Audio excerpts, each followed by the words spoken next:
Good morning India. नमस्ते। आज की सुबह बाजार खुलने से पहले आपका स्वागत है।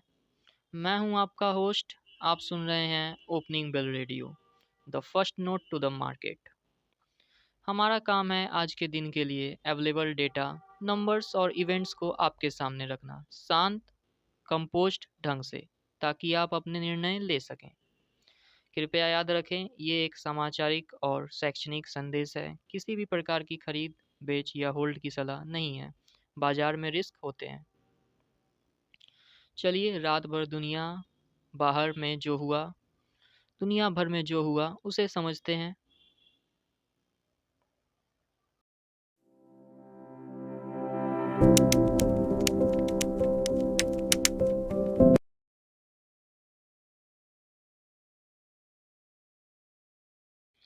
कल रात यूएस मार्केट्स ने मिक्स्ड परफॉर्मेंस दिखाया।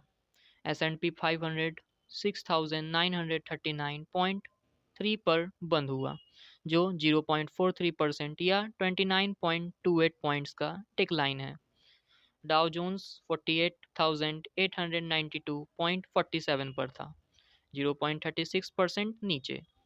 टेक हेवी नैस्डैक 100 1.28% गिरा, 25,552.39 पर बंद हुआ। डिक्लाइन का केंद्र टेक्नोलॉजी स्टॉक्स रहे। यूएस मार्केट्स का ये बिहेवियर इस बात का संकेत दे रहा है कि global investors risk of mood में थोड़े से आ सकते हैं, या फिर कुछ सेक्टर्स में प्रॉफिट बुकिंग हो रही है। इंडियन आईटी सेक्टर्स पर इसका इनडायरेक्ट प्रभाव पड़ सकता है, क्योंकि उनकी कमाई यूएस इकोनॉमी से जुड़ी होती है। यूरोप ने स्टेबल सेशन दिखाया। जर्मनी का डैक्स 0.94% बढ़कर 24,538.81 पर रहा। यूके का एफटीएसई 100.51% अप था। यूरोप की स्टेबिलिटी एक पॉजिटिव बैकड्रॉप को देती है, लेकिन यूएस के वीक क्लोज ने उसको थोड़ा डाइल्यूट कर दिया है। अब लाइव एशियन मार्केट्स की बात करें।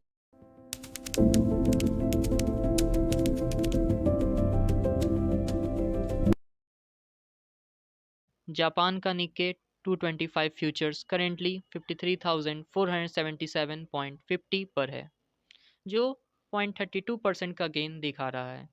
लेकिन ऑस्ट्रेलिया का S&P ASX 200 0.65% गिरा हुआ है।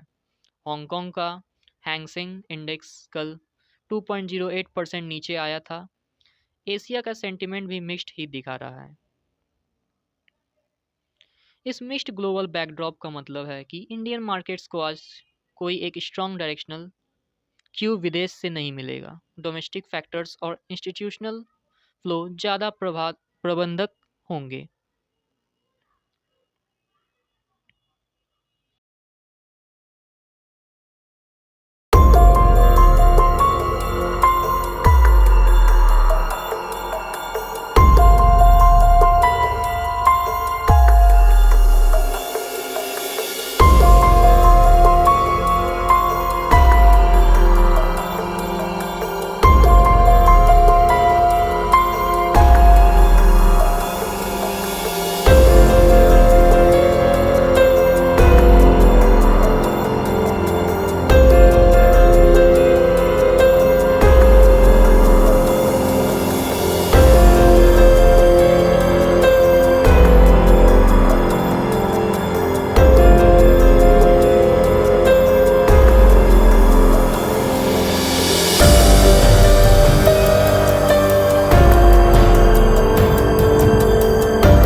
अब बात करते हैं इंडियन कंटेक्स्ट पे, Nifty and forex snapshot.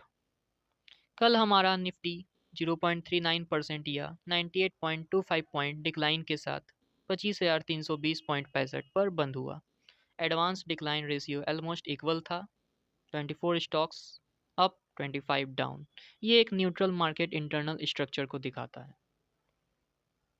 Currency markets में यूएस डी आईएनआर पेयर 91.6410 पर है, जो कल की तुलना में 0.12% या 1100 रुपीज़ नीचे आया है।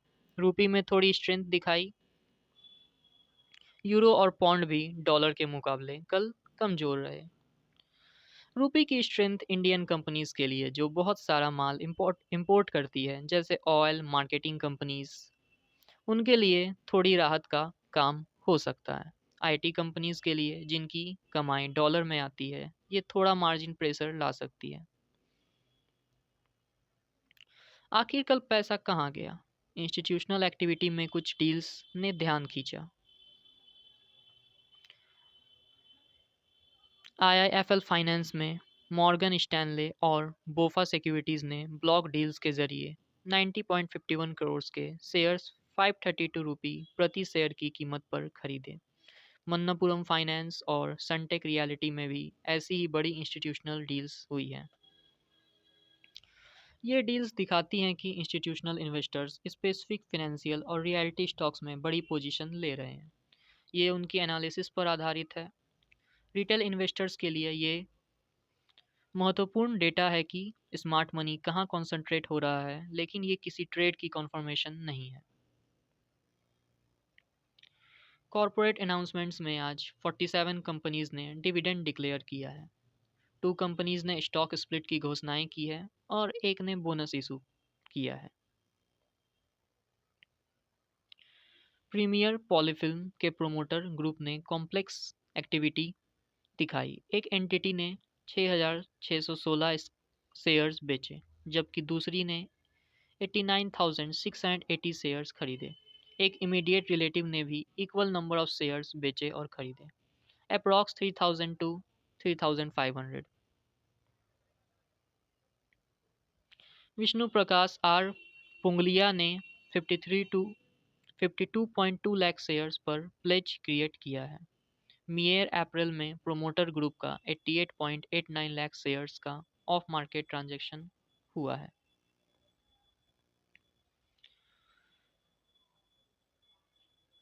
इनसाइडर ट्रेड्स को देखने का ढंग है। प्रीमियर पॉलिफिन में जो बाइंग सेलिंग एक साथ है, वो पॉसिबल इंटरनल रीस्ट्रक्चरिंग या पोर्टफोलियो रीबैलेंसिंग को दिखाता है।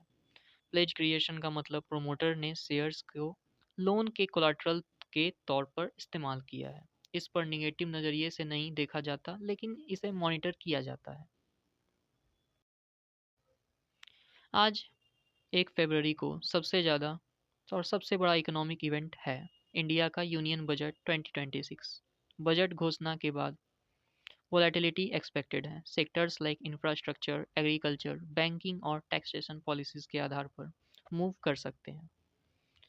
कल 2 फरवरी को इंडिया का मैन्युफैक्चरिंग पीएमआई डेटा आएगा। फॉरकास्ट 50.3 का है, जो एक्सपेंशन जोन को दिखाता है। यूएस से भी आईएसएम मैन्युफैक्चरिंग पीएमआई आएगा। 3 फरवरी को ऑस्ट्रेलिया का central bank interest rate decision लेगा और यूरोजोन का इन्फ्लेशन डेटा आएगा। बजट दिन मार्केट सेंटीमेंट का प्राइमरी ड्राइवर होगा। पीएमआई डेटा इकोनॉमी की ग्राउंड लेवल हेल्थ बताएगा। इंटरनेशनल इवेंट्स ग्लोबल लिक्विडिटी के सेंटीमेंट को प्रभावित करेंगे।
आज का सबसे बड़ा चैलेंज होगा बजट रिलेटेड हेडलाइंस के नॉइज़ में से असली सिग्नल निकालना।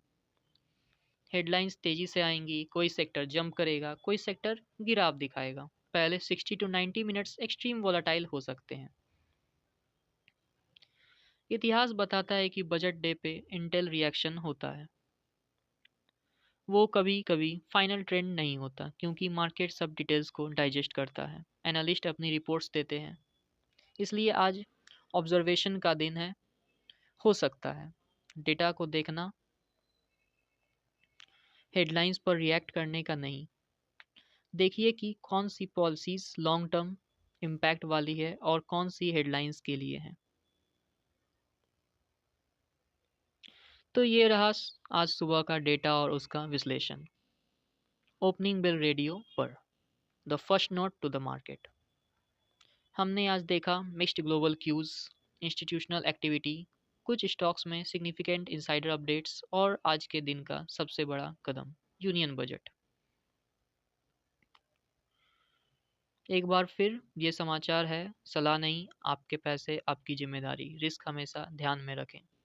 मैं आपका होस्ट आपसे कल सुबह 7 बजे नए डेटा के साथ मुलाकात करूंगा। धन्यवाद, सुप्रभात। Disclaimer: Investment in securities market are subject to market risks. Please read all related documents carefully before investing.